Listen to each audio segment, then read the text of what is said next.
મિત્રો, અહીંયા છે ને આપણે અત્યારના સમયમાં છે ને આપણે માતા પિતા તરીકે છે ને બાળકો જોડે આપણે કેવો સંવાદ રાખીએ છીએ ને એ બહુ જરૂરી છે. એ સંવાદ કેવો હોવો જોઈએ ને એ પણ આપણે ધ્યાનમાં રાખવું પડે છે. પહેલાંના સમયમાં છે ને માતા પિતા તરીકે બાળકને મોટા કરતા સમય એ લોકો શિસ્ત અને આદેશ આપતા હતા. એ સમયમાં એ બહુ જરૂરી હતું અને એવી રીતે એ બાળકોને મોટા કરતા પણ હતા અને બાળકો એમના જીવનમાં બહુ આગળ પણ આવ્યા છે. અત્યારના ફાસ્ટ જમાનામાં છે ને ટેકનોલોજી છે, જ્યાં કે બાળક આપણું છે ને ટેકનોલોજીના સમયમાં મોટું થઈ રહ્યું છે.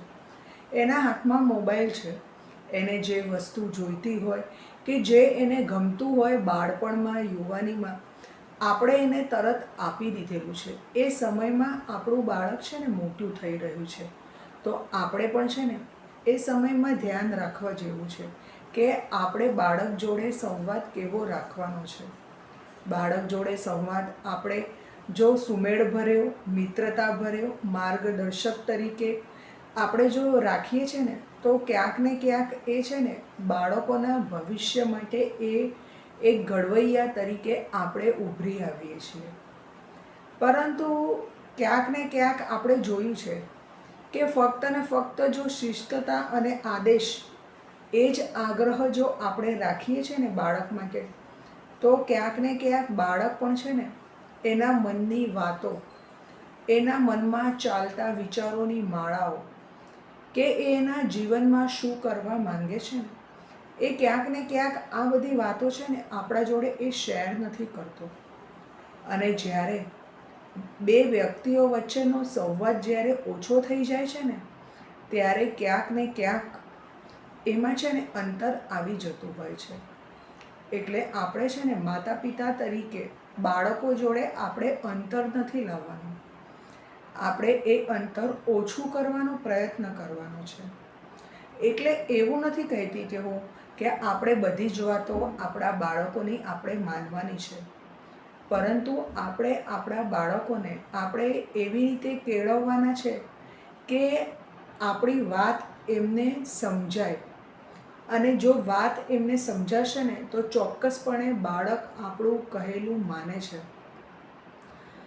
અત્યારે જે બાળક ટેકનોલોજીમાં બહુ જ આગળ આપણે વધી ગયા છે, એવી રીતે બાળક પણ અત્યારે છે ને મોબાઈલનો ઉપયોગ વધારે થઈ ગયો છે. આપણે પણ બાળક જોડે સમય કાઢીને એના જોડે આપણે વાત કરવી પડશે. એની દિનચર્યા શું છે એ આપણે પૂછવું પડશે. કારણ કે બંને પક્ષે આપણે બિઝી હોઈએ છીએ. બાળક જ્યારે સ્કૂલમાં કે કોલેજમાં આખો દિવસ હોય છે ત્યારે બીજી તરફ માતા પિતા નોકરી અને એમના વ્યવસાયમાં બિઝી હોય છે. સાંજ પડતા બધા ભેગા થાય છે અને જ્યારે આપણે બધા ભેગા થઈએ છીએ ત્યારે આપણે પાછા ઘરે આવીને આપણું રૂટીન કામકાજ હોય છે અને એમાં આપણે થાકી જતા હોઈએ છીએ. ક્યારેક આપણે સમય કાઢીને છે ને આપણે રોજ અડધો કલાકનો સમય કાઢીને છે ને બાળકો જોડે આપણે એમની દિનચર્યા જોડે વાત કરવી જરૂરી છે. અને એટલું બાળકની દિનચર્યા સાંભળવી જરૂરી છે, પણ જોડે જોડે આપણે આપણી પણ દિનચર્યા એમના જોડે આપણે શેર કરી શકીએ છીએ. જો આપણે આવું કરતા હોઈએ ને તો ક્યાંક ને ક્યાંક બાળક પણ શીખે છે કે આપણે ઘરમાં બધી વાતો આપણે શેર કરી શકીએ છીએ. જેવી રીતે હું મારી દિનચર્યા મારા માતા પિતાને કહી રહ્યો છું, એવી રીતે મારા માતા પિતા પણ એમની દિનચર્યા, એમની નાની નાની વાતો જે મારા જોડે શેર કરી રહ્યા છે. બાળક ક્યાંક ને ક્યાંક પોતાને પણ મહત્ત્વ આપવા લાગે છે કે હું પણ આ ઘરનો મહત્ત્વનો સદસ્ય છું, એવું એને લાગવા લાગે છે. અને મિત્રો, જ્યારે ઘરમાં એવું લાગે ને ત્યારે સમજી લેવું કે આપણો સંવાદ છે ને બહુ જ સકારાત્મક દિશામાં આગળ વધી રહ્યો છે. આપણે અત્યારે ન્યૂઝમાં, ટીવીમાં આપણે જોઈએ છે કે બાળકોમાં છોકરો હોય કે છોકરી હોય, ક્યાંક ને ક્યાંક એ લોકો ગેરમાર્ગે દોરાઈ રહ્યા છે. એ ગેરમાર્ગે દોરાઈ રહ્યા છે તો એનું કારણ શું છે ક્યાંક ને ક્યાંક બાળક અણસમજની ઉંમરે એને જે અટેન્શન જોઈતું હોય, જે એને પ્રેમ જોઈતો હોય, કે જે એની મૂંઝવણ હોય, એ એના ઘરે કોઈને કહી શકતો નથી. ત્યારે જ બાળક છે ને આ બધું બહાર મેળવવા માટે છે ને એ જોઈ રહ્યો હોય છે, અને ત્યારે જ એ છે ને ગેરમાર્ગે દોરાઈ જાય છે. ત્યારે આપણે છે ને એ ભૂલ કોની કહેવાય છે? એ ભૂલ માતા પિતાની કે આધુનિકતાના સમયની હોય છે. પરંતુ અહીંયા છે ને ભૂલ કોઈની નથી, ભૂલ છે ને એ સમયની છે. એટલે મિત્રો આપણે છે ને આપણા બાળકોને આપણે સમય આપવો પડશે. જો આપણે સમય આપશું ને તો ક્યાંક ને ક્યાંક એ લોકો પણ આપણું મહત્ત્વ છે ને એ સમજે છે. આપણે બાળકના જીવનમાં યોગ્ય માર્ગદર્શક કે આપણે એના મિત્ર, એક સલાહકાર તરીકે આપણે એને સમજણ આપી શકીએ છીએ. અને એના એ જે નાના નાના નિર્ણયો ઉપર આપણે એને જો પોઝિટિવિટી આપીએ છીએ ને, કે આપણે એને ટેકો કરીએ છીએ ને, તો એ જ નાના નાના નિર્ણયો એના જીવનમાં મોટા નિર્ણયો બનીને એને આગળ લાવી શકે છે.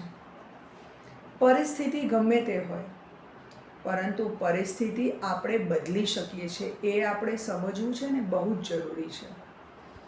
એટલે આપણે આપણા બાળકો જોડે છે ને પોઝિટિવ રીતે રહેવું બહુ જ જરૂરી છે. એટલે અહીંયા તમને એવું ના લાગે કે હું ફક્ત અહીંયા માતા પિતાને જ કહેવા માગું છું કે એ બાળકો જોડે સંવાદ સારો રાખે. અહીંયા બાળકોએ પણ માતા પિતા જોડે મિત્રતાભર્યું વર્તન રાખવું પડશે. તમારી કોલેજની દિનચર્યા, તમારા ફ્રેન્ડ્સ ગ્રુપ, તમારા ફ્રેન્ડ્સના બર્થડે સેલિબ્રેશન, કે તમારે ક્યાંક બહાર ફરવા જવું છે, એ બધી વાતો પણ તમારે તમારા માતા પિતા જોડે શેર કરવી પડશે. તમે મોબાઈલમાં કઈ હસી મજાકની રીલ જોઈ રહ્યા છો, તમે કોને સબસ્ક્રાઈબ કરી રહ્યા છો, તમે જીવનને કઈ રીતે જોઈ રહ્યા છો, અને તમે તમારું સ્વયંનું જીવન છે ને એ તમે કેવી રીતે આગળ લાવવા માંગો છો ને, આ બધી વાતો પણ માતા પિતા જોડે આપણે શેર કરવી જોઈએ. એટલે અહીંયા છે ને બંને પક્ષોએ છે ને પોતપોતાના દૃષ્ટિકોણનો સંવાદ આપણે જાળવવો પડશે. જો આપણે છે ને ધીરે ધીરે જો આપણે શીખી જશું ને, તો માતા પિતાના સંબંધો બાળકો જોડે બહુ મધુર બની જાય છે. ક્યાંક ને ક્યાંક અત્યારના સમયમાં જે વૃદ્ધાશ્રમો ખુલી ગયા છે ને એ ઓછા થઈ જશે. બાળકો પણ માતા પિતાને સમજવા લાગશે. એમને માતા પિતા છે ને ભાર નહીં લાગે, પરંતુ એ માતા પિતા એમને એમની સ્વયંની મીઠી જવાબદારી લાગશે.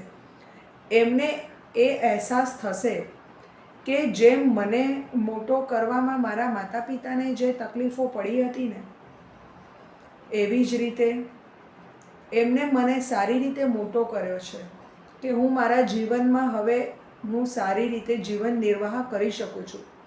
જ્યારે અત્યારે ગડપણમાં મા બાપને પણ હું એવી જ સારી રીતે હું રાખીશ, અને આ મારી મીઠી જવાબદારી હું સારી રીતે ભજવીશ.